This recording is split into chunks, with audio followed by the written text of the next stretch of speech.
Hello, welcome to the Meeple Mentor YouTube channel. I'm Jared, and with me is Holly.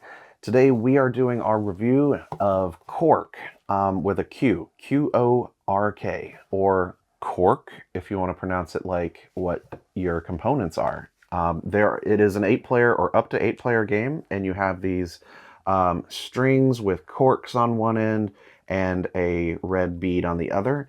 And one of the players in the game will always be rolling the dice and shaking it within this very fun to play with cup. What is that? Like, not I think it's silicone. Silicone? Yeah. Yeah, it is a very cool silicone cup. They give you some neoprene mats where you are putting the dice on, you shake it and you drop it there, and whatever, what? Let me tell you the aim on that. Mm-hmm. It's a doozy. Gotta be careful. So you, as the dice roller, when it's your turn to roll the dice like this, you are, of course, rolling it with the cup, and then you slam it down onto the neoprene mat. Everyone else around the table... I can't believe you actually rolled 7. Everyone around the table is watching intently to see if you roll doubles or 7. If that happens, something happens for everybody. This is what you're waiting for, okay? So to set this up, there is another neoprene mat on the table, and everybody has their cork and string attached, with just the cork hitting the mat like that. So you might have up to like 7 corks sitting in there for an 8-player game. And as soon as a 7 is rolled, everybody who's got a cork on this mat goes, phew, tries to pull it by. Or attempts to, at least. Tries to pull this cork off the mat, because the person rolling will be trying to slam that cup on top of as many corks as they can get. Or as long as they get one, they're all right. But everyone's trying to not get caught with that cup slam on the table. Now, that is as simple as the rules get, because anytime you make a mistake, whether you're the roller for the cup and you don't get anybody, or if you get caught, or if you accidentally, as the cup roller, slam it down on the wrong number, or accidentally pull your cork on the wrong, number, you get a point. Now, so in this game, you don't want points. So if someone gets to 15, then you play out the round, and that pretty much ends the game. But you want to essentially do your best to pay attention to the dice, be quick reflex on pulling the cork out of the center of the table, and not make a mistake, or else you're going to rack up points. So it doesn't take too long to get one person to get 15 points, and you usually find out pretty quickly who has the worst reflexes. It's me. The worst reflexes at the table. And more often than not, that person is going to lose. But that's okay, because this game is still a lot of fun. We're constantly laughing and joking, and it's just kind of a raucous laughter type of That's exactly game. what I was thinking. It's pretty ruckus. It's a lot of fun. Yeah.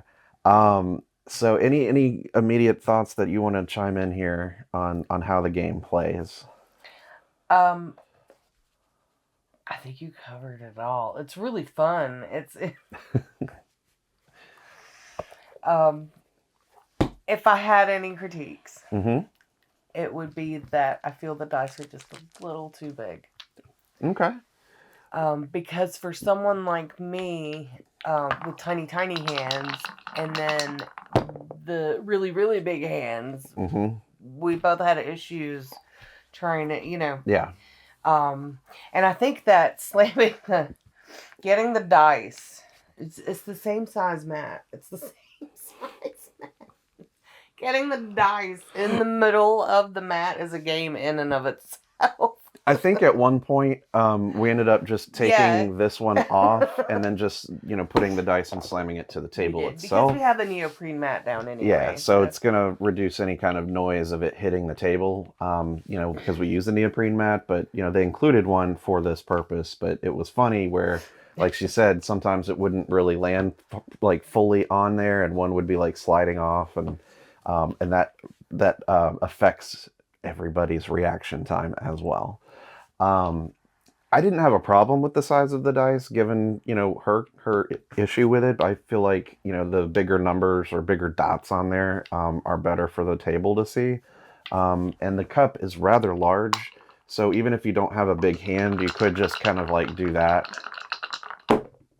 Kind of like, I don't know. I think you could still get away with Maybe that. I don't have the coordination to do it. Yeah, maybe there was also a little an bit of issue coordination. though, like when you put down the cup, your hand was in the way. That's true. That is a important. I feel like maybe note. that lended to my loss. Fair.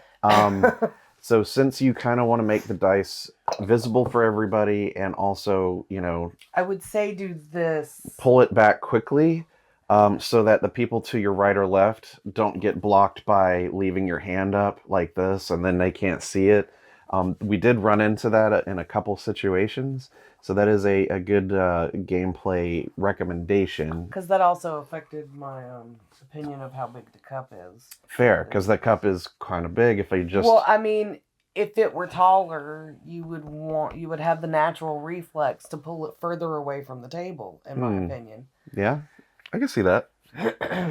The other criticism I would have, which again, these are very minor. It's ridiculous, really. It's a fun. It's a nitpick if you want to think anything into it. Whenever you're pulling these, you can get so into it that you're pulling them really fast, really hard, to not get caught by the cup, and because of that, I feel like that's why it's cork though, and not the beads. Because of that, you're going to occasionally or frequently hit yourself either in the face or in the arm or in the chest with this little bit of cork. Did you make a comment at some point that you felt like you were playing paintball?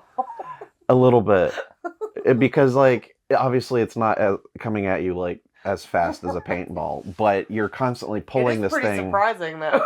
back at yourself. And as it hits you, if it hits you like on your skin or just even on your chest at a pretty significant speed when you're whipping it like that, it is very funny. It doesn't hurt, but it's enough. It's enough to kind of disorient you. What's the word I'm looking for? It's startling. It's startling. And maybe that's the intent, because that also adds to the fun and hilarity of watching everybody pull this fast to not get caught, and then basically hitting themselves with cork more times than not. That's good. Yeah.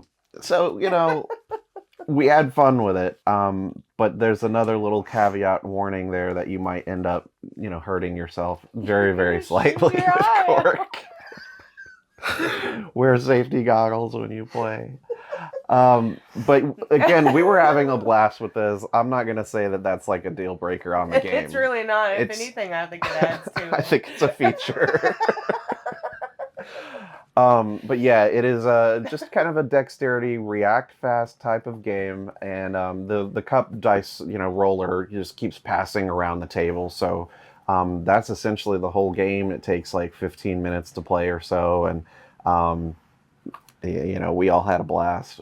We did. I often think that I'm not going to enjoy very simple games. Yeah.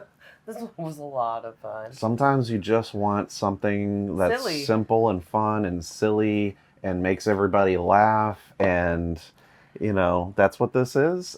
It's a lot of fun. And I think if you like party games or even just dexterity games, this is a fun one to have in your collection.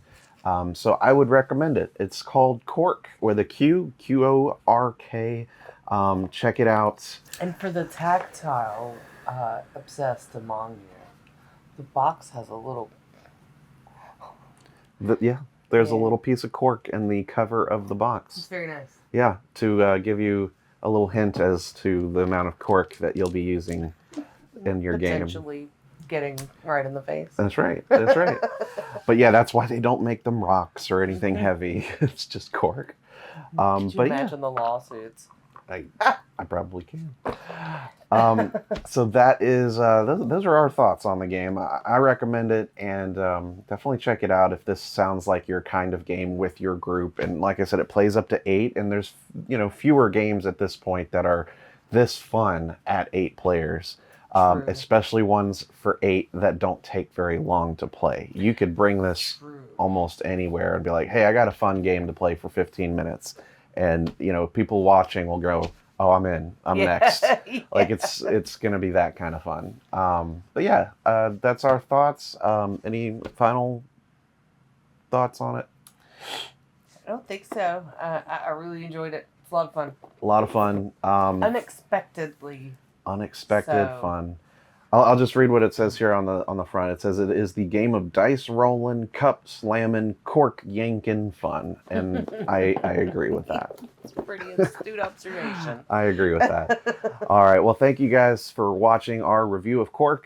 Stick around on the channel for more board game content and tutorials and reviews, and make sure to check out the book that I wrote, which is a dictionary on board game terminology. If you want to know more about jargon and slang and just different games that are out there, there's a board game dictionary I published.